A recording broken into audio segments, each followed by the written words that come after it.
Weather forecast of Saturday, July 12, 2003, by Charlie H. High and low pressure areas.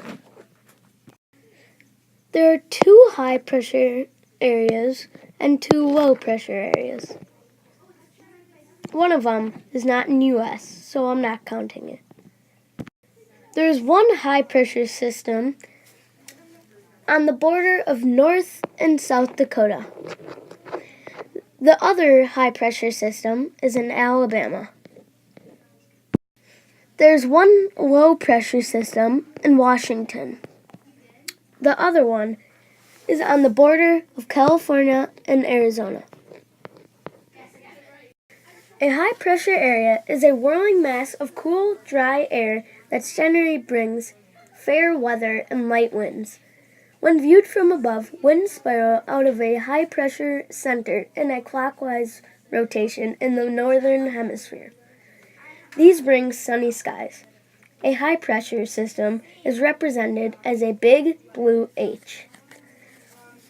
A low-pressure system is a whirling mass of warm, moist air which usually brings stormy weather with strong winds. There is a stationary front in Oklahoma and Missouri going west and east to Tennessee and Kentucky, bringing storms. There is one cold front in Maine going into the Atlantic Ocean, bringing storms as it passes through and cold but clear weather after it. There was 3.5 inches in southwestern Missouri. There is 1 inch of precipitation all around Maine, stretching all the way to West Virginia. There is a big rainstorm from North Carolina, stretching all the way to East Texas, bringing a lot of precipitation. The max temperatures on July 12th are around 103 in Florida, around 98 from southern Texas to eastern Washington, and from eastern California to western Mississippi. The minimum temperatures are an average of 72 degrees on July 12, 2003. An air mass is a large volume of air that has horizontally uniform properties in terms of temperature, and to a lesser extent, humidity. Air masses acquire their properties from spending days to weeks over the same part of the Earth, say over northern Canada, the North Pole, the tropical, Pacific Ocean, etc.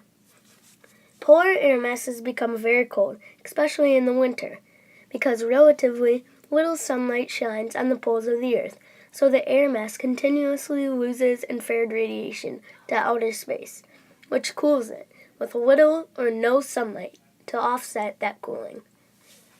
A continental polar air mass will be somewhat colder and less humid than a maritime polar air mass, which has somewhat warmed and moistened by the ocean. A maritime tropical air mass will be very warm and humid. A continental polar air mass usually covers much of the U.S. in the summertime.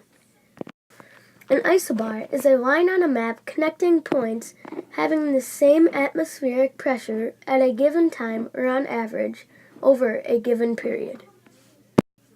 In other words, isobars are lines on a weather map which represents patterns of pressure and temperature, respectively. They show how temperature and pressure are changing over space and help describe the large-scale weather patterns across the region in the map. Thanks for watching. This presentation was by Charlie H.